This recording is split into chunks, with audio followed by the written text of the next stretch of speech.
minta masukan-masukan dari kawan-kawan, abang-abang seniman yang ada di Kota Medan. Ini penting. Artinya yang membangun sistem kesenian itu bukan hanya dewan, tapi adalah kebersamaan lingkungan kesenian, itu yang paling penting. Ini kita sinergi.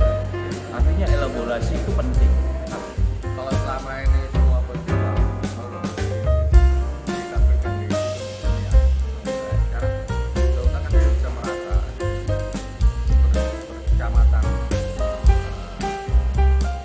visualan kegiatan.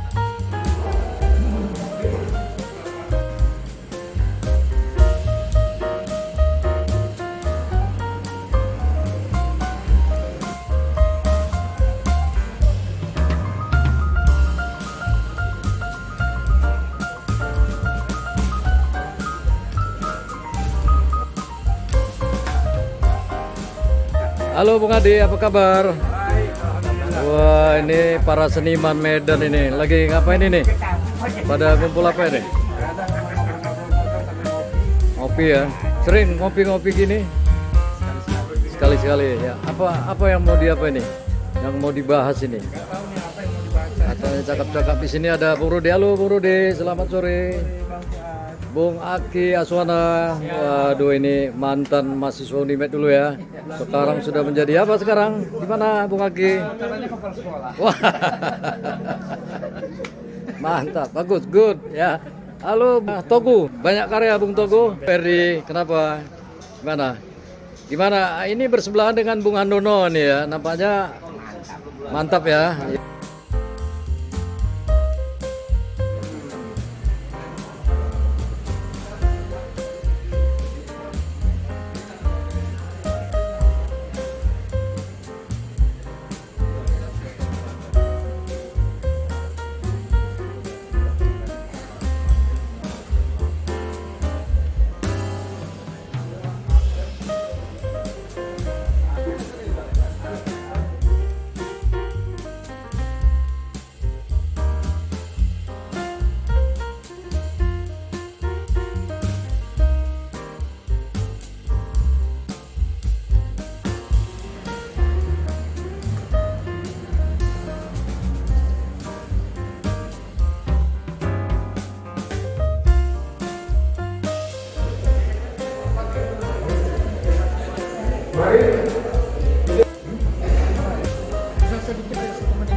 Saya ingin mewakili satu yang pertama adalah buat kesenian bersatu nasional.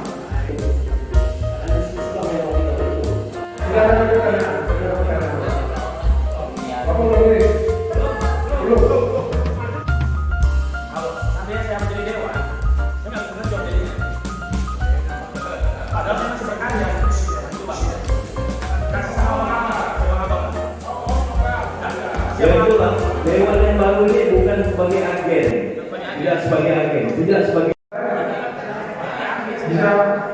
Bisa dibacakan?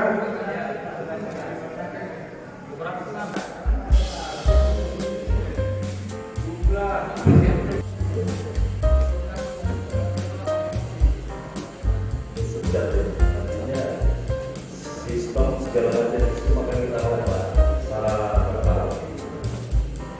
Terima kasih. Ini kepercayaan dan tanggung jawab yang berat.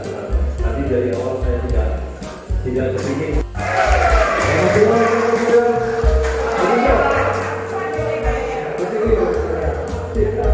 Kira-kira wanita untuk masa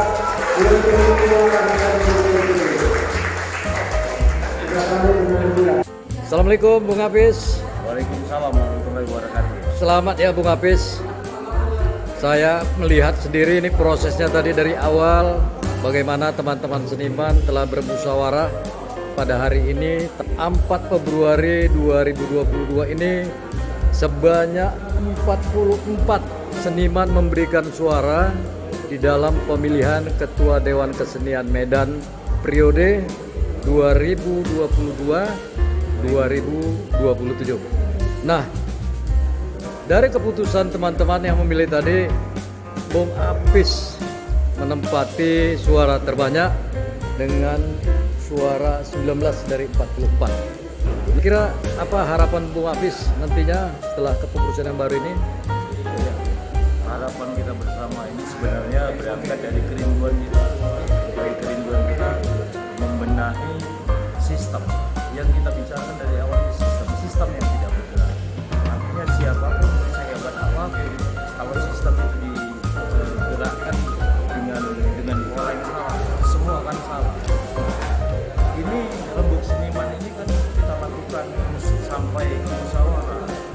Semua punya kerinduan terhadap infrastruktur, terhadap mekanisme kerja. Nah, ini kita ciptakan memang dengan keterbukaan, ke depan itu dengan keterbukaan. Artinya dari sistem pemilihan itu tadi, ini kita lempar ke bukan mau saya, bukan mau kita semua, tapi kemauan kebersamaan itu yang paling penting kita ciptakan. Nah, dalam masalah kerja pun ke depannya, bagaimana kita mengemas ini pekerjaan ini dengan kebersamaan, dengan pikiran yang sama, ini penting.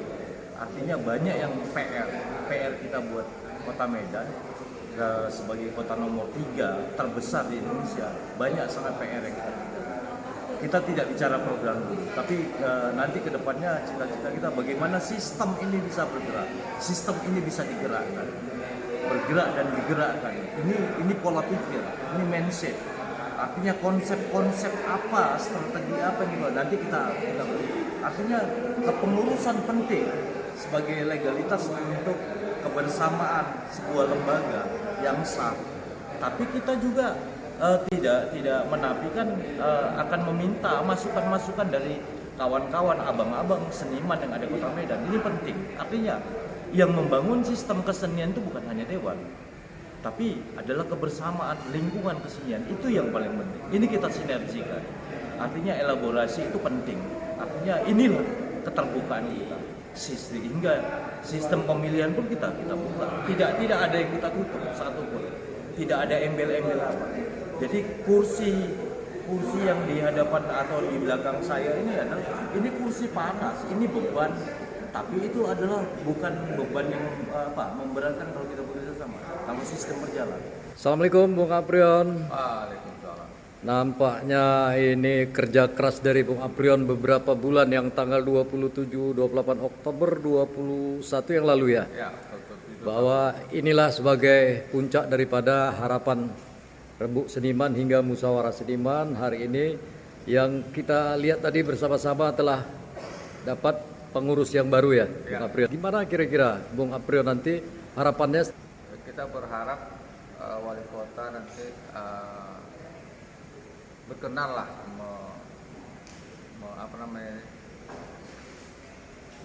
bertemu dengan kita, kemudian kita merevisi apa-apa yang selama ini dianggap bertentangan, dan wali kota diharapkan juga bisa melantik kita. Tetapi tentu saja mungkin kita sebelumnya harus menyelesaikan dulu sistem metode pengurusan kita. Itu yang paling penting, bagaimana sistemnya, baru nanti setelah secara intern sudah selesai, baru kita menghadap wali kota dan membicarakan dan mengumpulkan sistem yang kita buat. Dan jelas sistem mau kita buat ke depan ini DKM bukan sebagai event organizer, itu kita sepakat kita. Dan kita akan memberdayakan seluruh masyarakat di 21 kecamatan. Jadi kalau ada event-event kesenian atau kegiatan apapun yang hubungannya dengan seni kebudayaan, itu justru kita mulai dari kecamatan. Itu kira-kira ke depannya. Nah, tapi tidak menafikan juga kelompok-kelompok yang prestasi, yang sudah senior selama ini juga tidak tinggalkan. Tetapi pelaksananya bisa saja nanti komunitas, bisa saja nanti organisasi apa yang kita anggap memang dia punya kemampuan untuk itu. DKM sebagai pengawas dan monitoring, Fasilitator. Ya. Nah baik Bung Aprion, kira-kira apa cita-cita berikutnya lagi Bung Aprion terkait dengan sanggar-sanggar yang ada?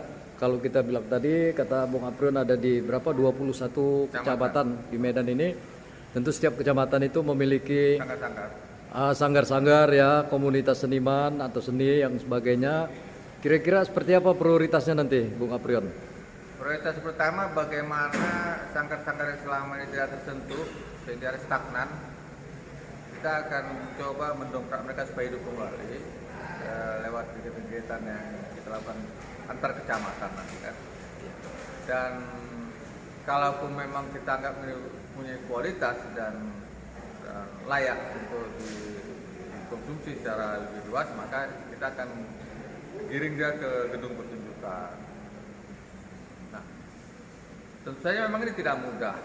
Makanya hal yang pertama itu kita harus melakukan kunjungan ke kecamatan-kecamatan itu. Kalau selama ini semua festival baru ditampilkan di gedung kesenian, kemudian sekarang kita usahakan dia bisa merata, jadi per kecamatan, festival atau kegiatan per kecamatan.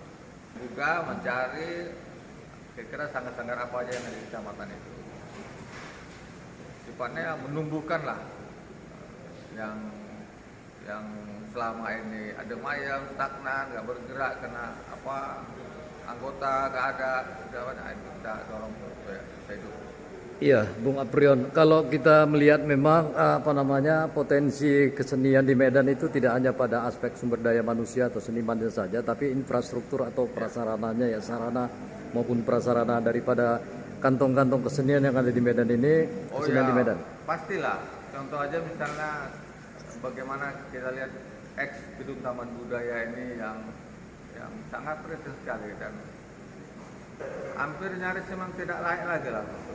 Sehingga perlu dibangun kembali oleh pemerintah, karena nanti ketika sistem yang dikelola dirancang oleh kami, selain membutuhkan gedung kesenian, gedung pertunjukan, juga diharapkan gedung-gedung yang di kecamatan juga bisa dibenahi lah. Begitu ya Bung Hafiz. Jadi sistem yang akan dibangun ini adalah dengan pemerintahan kita yang ada di sekitar. Ini perlu kita gagasan-gagasan menarik, tidak copy paste, tapi pemikiran-pemikiran atau gagasan-gagasan kawan-kawan dengan sinergi yang ada ke pemerintahan daerah. Artinya kalau kesenian itu untuk memanusiakan manusia, suatu banyak lokalitas yang ada di daerah kita, karena kecamatan, kelurahan, ini bisa kita berdayakan. Karena ada asumsi sekarang kan bahwa kesenian itu tidak hanya sebagai batas hiburan saja, tapi kesenian juga sebagai nilai pendidikan untuk dikedepankan. Saya kira kita tidak perlu berbenturan dengan pemerintah kota. Justru ini sebagai mitra yang bergandengan ya. Bapak dan sekaligus menjadi ibu buat kesenian.